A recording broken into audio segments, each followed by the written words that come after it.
Hello বন্ধুরা, আসসালামু আলাইকুম। কেমন আছেন? স্বাগতম জানাচ্ছি বন্ধুরা আজকের ভিডিওতে।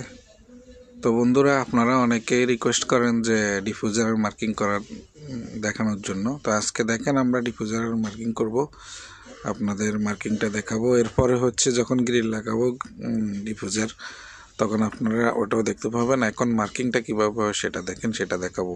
তো এখানে আপনারা দেখতেছেন লাইন অলরেডি মারা আছে। তো এই লাইনটা হচ্ছে মাঝখান সেন্টার আর কি, ওটা ধরে আমাদেরকে মার্কিং করতে হবে। দুই দিকেই যাচ্ছে, এই পাশেও আর ওই পাশেও। তো এটা লাইটের জন্য, স্প্রিংকলারের জন্য, আর হচ্ছে ফায়ার অ্যালার্মের জন্য এই লাইনটা অলরেডি মারা আছে। তো আমরা ওই লাইন ধরেই এগোবো।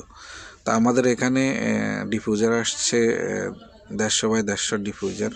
তো আপনারা মনে রাখবেন, আপনাদের হচ্ছে ডিফিউজারের যে সাইজ, ওইটা থেকে হচ্ছে 75 mm আপনি বাড়াই ওপেনিং নিতে হবে। অর্থাৎ 150 বাই 150 যদি আপনার ডিফিউজার হয়, আপনি ওপেনিং করতে হবে 225 বাই 225। আর আপনার যদি ডিফিউজার 300 বাই 300 হয়, তাহলে আপনাকে করতে হবে 375 বাই 375। অর্থাৎ যে সাইজের ডিফিউজার ওখান থেকে 75 mm বাড়ায় নিতে হবে। অর্থাৎ 75 mm অর্থাৎ 7.5 সেন্টি হয় আর কি। তো সেটা আমাদের এখানে হচ্ছে 150 বাই 150 ডিফিউজার। তো আমরা ওপেনিং নিব 225 বাই 225, ঠিক আছে। তো আমাদের এই নীল দাগটা দেখছেন, ওটা হচ্ছে সেন্টার। তো ওটা সেন্টার হলে আমরা হচ্ছে দুনো দিকে 225 হলে ওটাকে অর্ধেক করে, অর্ধেক এদিকে অর্ধেক ওদিকে মার্কিং করতেছি, দেখেন। আর ওই যে ট্যাপ লাগানো আছে দেখেন, ওটা হচ্ছে ওই দিকের পাশের, অর্থাৎ লম্বা লাইনটা যেদিকে আছে ওই দিকের সেন্টার ট্যাপটা।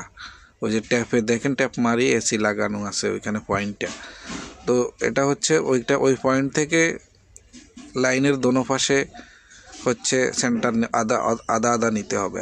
আর নীল যে লাইনটা আছে ওইটা থেকে আবার সেন্টার নিয়ে দোনো পাশে আদা আদা অর্ধেক অর্ধেক নিতে হবে। অর্থাৎ যে সাইজের গ্রিল ওই সাইজের থেকে 75 বাড়াই নেওয়ার পরে যতটুক হয় সেটাকে অর্ধেক অর্ধেক দুই দিকে ডিভাইড করতে হবে। তো দেখেন আমরা ডিভাইড করে প্রথমে পেন্সিল দিয়ে ছোট ছোট মার্ক করছি। এরপর ট্যাপ লাগাবো, ট্যাপ লাগিয়ে এরপর হচ্ছে আমরা লাইন টানবো। কারণ এখানে ফেইন্ট হয়ে গেছে, তো এই জন্য এর উপরে লাইন মারতে না করছে। এই জন্য আমরা আগে যে ছোট ছোট পয়েন্ট মারছি দেখেন, ট্যাপের ভিতর দিয়ে কিন্তু দেখা যাচ্ছে, স্পষ্ট আকারে দেখা যাচ্ছে। ট্যাপের উপর দিয়ে ছোট ছোট লাইনগুলা দেখা যাচ্ছে। তো আমরা ওই লাইন হিসাবে দাগ টেনে দিচ্ছি। তো এইভাবে হচ্ছে ডিফিউজারের মার্কিং হয়, এভাবে হচ্ছে মার্কিং হয়। আগে আপনাকে মার্কিংটা করার আগে ওই যে লাইনটা যে মারা হয়েছে, ওই লাইনটা যখন মারবে, এটা মারে হচ্ছে আপনার, বিশেষ করে যারা ইলেকট্রিক্যাল কাজ করে তাদের লাইটটা একই লাইনে থাকে। তো সেই জন্য তারা মারে।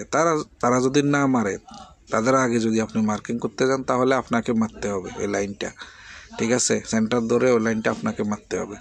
মারার পর ওই সেন্টার থেকে দুদিকে যে সাইজের ডিফিউজার আসে, আপনি যতটুকু আপনার ওপেনিং প্রয়োজন অর্ধেক অর্ধেক এদিকে দিয়ে দিবেন।